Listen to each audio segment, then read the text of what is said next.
The storm rolled over the Montana plains like a wounded beast, growling across the open sky as the last rays of daylight blotted behind the mountains.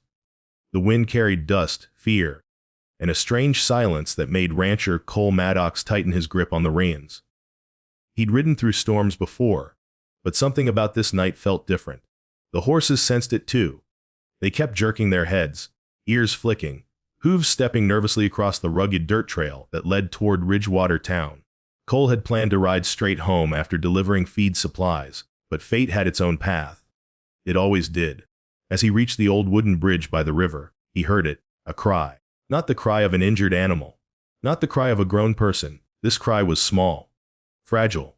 A baby. Cole froze. The wind carried the sound again. A baby out here. In this storm. He dropped from his saddle, boots splashing into muddy water, as he followed the faint whimpering beneath the bridge. And then he saw her. A young woman, soaked from the storm, trembling violently, clutching a bundled infant to her chest. Her dress was torn, her face streaked with dirt and tears, her lips blue from cold. When she saw Cole, she scrambled backward, pressing her body against the wooden beam as if she expected him to hurt her. Cole raised both hands slowly. "It's okay," he said softly. "I'm not going to harm you." The woman shook her head, crying harder. No, I can't stay, they'll kill her. Please take my baby. Let her live."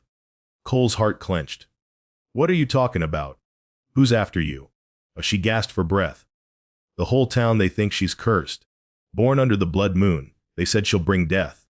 They want her gone. Please, I ran so far." Her strength faded, and she sagged toward him. Cole knelt beside her, gently touching her shoulder. "What's your name?" "Lila," she whispered. "Please protect her. You're strong, you're known. They won't dare fight you. Please don't let them take my baby." Lightning flashed overhead, illuminating the fear carved into her face. The baby whimpered again. A tiny, innocent life caught in superstition and cruelty.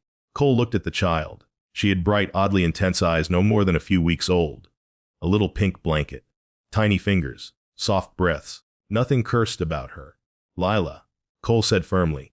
"No one is taking your baby. Not while I'm breathing." Oh, Lila shook her head violently. "You don't understand, they'll come. The sheriff, the preacher, the men with guns, the whole town. They said the first person who hides her dies." She sobbed softly. "They killed her father because he tried." Cole felt a fire ignite inside him. He hated cruelty, he hated injustice. And he especially hated cowards hiding behind superstition. He gathered the baby into his arms, cradling her carefully. "I'll protect her," he promised. Lila reached for her child's tiny hand, kissed it one last time, and whispered, "Live, my little starling, live for me." Her eyes fluttered shut. "Lila." Cole shook her gently. Hate stay Whitley, but she didn't move. Her breath faded. Her body went limp. Lila pain was gone. Cole felt something crack inside him. He had seen death before, but something about this young mother dying alone in the mud, fighting for her baby's life, tore him apart. He took off his coat, wrapped the baby securely inside it, and lifted Lila into his arms. Lightning thundered overhead, but he didn't flinch. "Come on, sweetheart," he whispered to the baby. "We're gonna face the whole damn town if we have to." He mounted his horse with the baby and Lila both in his arms. And then he rode. Rode hard. Rode straight toward Ridgewater. And as he approached, he could see them. Torches, guns, angry faces gathering in the town square, waiting, hunting, believing in lies. Cole's jaw tightened. He kicked his horse forward. If they wanted the baby, they would have to face him first. And Cole Maddox wasn't backing down. Not tonight. Not ever. The torches lit the night like a wall of fire as Cole Maddox rode into Ridgewater with the baby tucked against his chest, her soft breaths trembling against his heartbeat. Behind him, Lila's lifeless body lay across the saddle, covered respectfully with his coat. The storm had slowed to a heavy drizzle, but thunder still grumbled behind the mountains, echoing the storm brewing inside Cole's chest. The townspeople gathered in a tight circle as he approached, men with shotguns, women clutching rosaries, old folks muttering superstitions under their breath. At the center stood Sheriff Braddock, a wide-shouldered bully with a bad temper and an even worse conscience. Beside him, the preacher, Reverend Halen, clutching a Bible like a weapon instead of a guide for mercy. Cole's horse stopped just feet away from the mob. The baby stirred, a tiny whimper escaping her lips. The sound caused a few townsfolk to recoil as if a demon had cried instead of an innocent child. Braddock spat into the dirt. "Maddox," he said coldly, "you best hand that child over. There are things in this world you shouldn't stand against.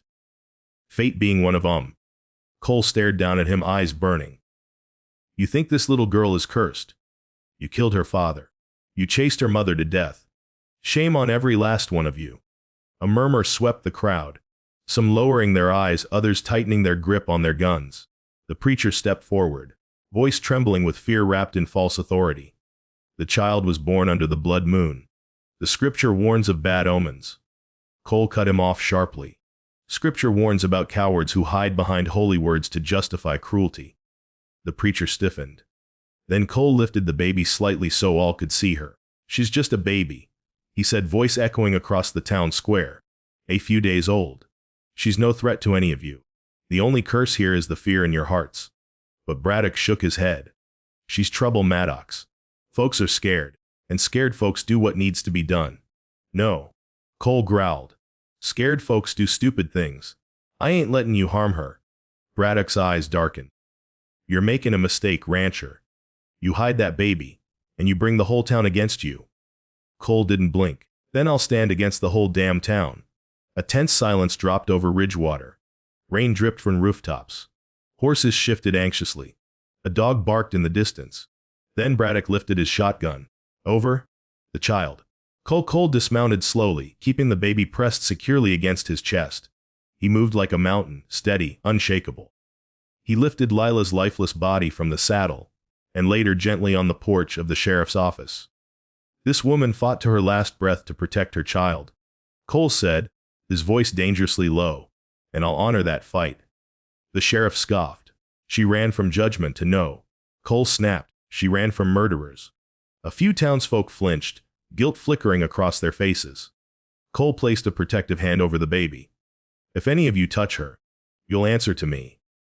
Braddock leveled his shotgun. "Then let's settle it right now." But before he could pull the trigger, a shrill voice cut through the square. "Estop!" Everyone turned.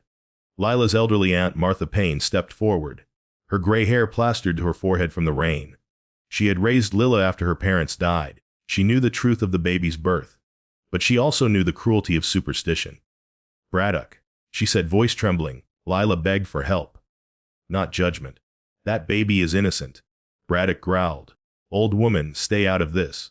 But she raised a hand toward Cole. "Give her to him," she said to the crowd.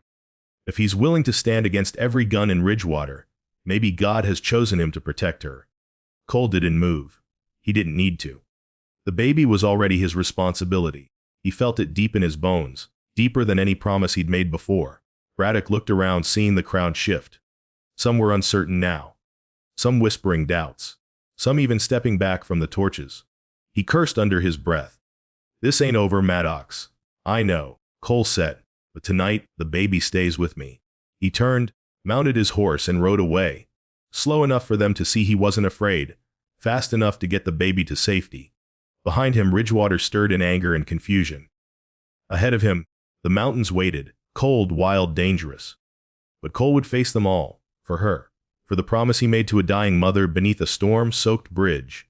And as he rode into the dark, the baby opened her eyes, bright, glowing with life, and reached up to touch the rain. It was then Cole whispered, "You're safe with me, starling. I'll raise you, fight for you, and one day this town will know your worth."